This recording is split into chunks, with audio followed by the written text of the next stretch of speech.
প্রথম বিশ্বযুদ্ধে জার্মানি ব্রিটেনে হামলা করছিল, কিন্তু ইহুদিরা যারা জার্মানিতে থাকতো তারা জার্মানির পক্ষ না নিয়ে ব্রিটেনের পক্ষ দিচ্ছিল। আর ইহুদিদের কাছে অনেক টাকা ছিল, আর যুদ্ধে মেন টাকাই অনেক কিছু। তখন হিটলার এটা জানতে পারলো যে ইহুদিরা তাদের দেশে থাকে, তাদের দেশে খায়, কিন্তু সাহায্য করছে ব্রিটেনকে জার্মানিকে মারার জন্য। তখন হিটলার কি করলো? হিটলার বললো, এটা তো আমাদের সাথে বিশ্বাসঘাতকতা, আমাদের দেশে থেকে তোমরা ব্রিটেনের পক্ষ নিচ্ছ। হিটলার তখন কি করলো? ইহুদিদের মারা শুরু করলো, ক্যাম্পে ভরে দিত, মেরে ফেলতো, পালাতে বলতো, তারপর গুলি করতো, কখনো খাবারে বিষ মিশিয়ে মারতো। পৃথিবীতে যদি সবচেয়ে বেশি কোনো জাতির উপর অত্যাচার হয়ে থাকে তাহলে ইহুদির উপর হয়েছে। এই কারণেই এখন তারা এত শক্তিশালী। আপনি যখন একটা কাদা মাটিকে প্রচুর আঁচড়াবেন, এক সময় দেখবেন এটা শক্ত মাটি হয়ে যায়। যখন ইহুদিদের উপর এমন অত্যাচার শুরু হলো, প্রচুর অত্যাচার, তখন ব্রিটেন ইহুদিদের ডেকে বলল, তোমাদের ধর্ম কোথা থেকে শুরু? যেমন ধরেন শিখ ধর্ম নানকানা, খ্রিস্ট ধর্ম বেথলেহেম, ইসলাম ধর্ম মক্কা। তেমনি ইহুদিরা শুরু হয়েছিল জেরুজালেম থেকে।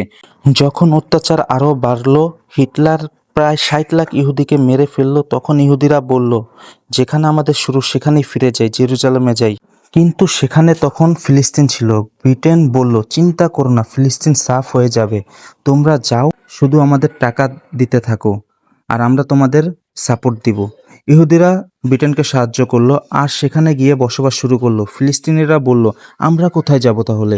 বলা হলো, তোমরাও থাকো আমরাও থাকি, কিন্তু ফিলিস্তিনিরা বলল, না এটা হবে না। আরব দেশগুলো বলল, এটা কখনো হতে দেব না। এইভাবে দেখতে দেখতে দ্বিতীয় বিশ্বযুদ্ধের পর আমেরিকা সুপার পাওয়ার হিসেবে পুরো পৃথিবীর সামনে আসলো। নতুন এরপর সমঝোতা হলো, ইসরায়েলকে এখানে থাকতে দেওয়া হবে, বেশি এলাকা ফিলিস্তিনকে, প্রায় 52 থেকে 53%, আর 45 থেকে 46% ইসরায়েলকে।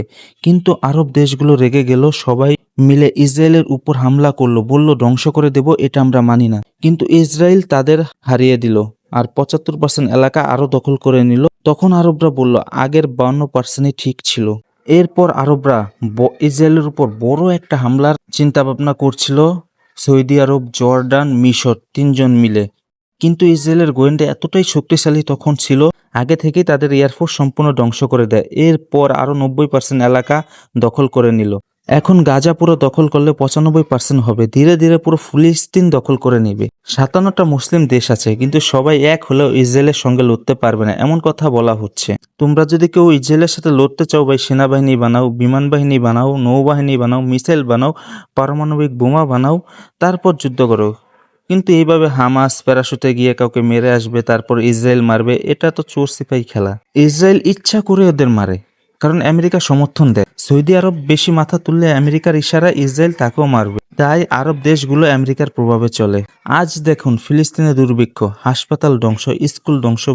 নেতানিয়াহু ইচ্ছা করে যুদ্ধ টেনে নিচ্ছে, কারণ সামনে নির্বাচন। হাসপাতালও হামলা হচ্ছে, শিশু হাসপাতালও হামলা হচ্ছে, খাবারের সাপ্লাইতেও হামলা হয়েছে। 57 দেশের কেউ কিছু করতে পারে না, কারণ তারা ধনী হতে পারে কিন্তু শক্তিশালী না। ইসরায়েল আর ইউরোপ আর আমেরিকা ধনীও শক্তিশালীও।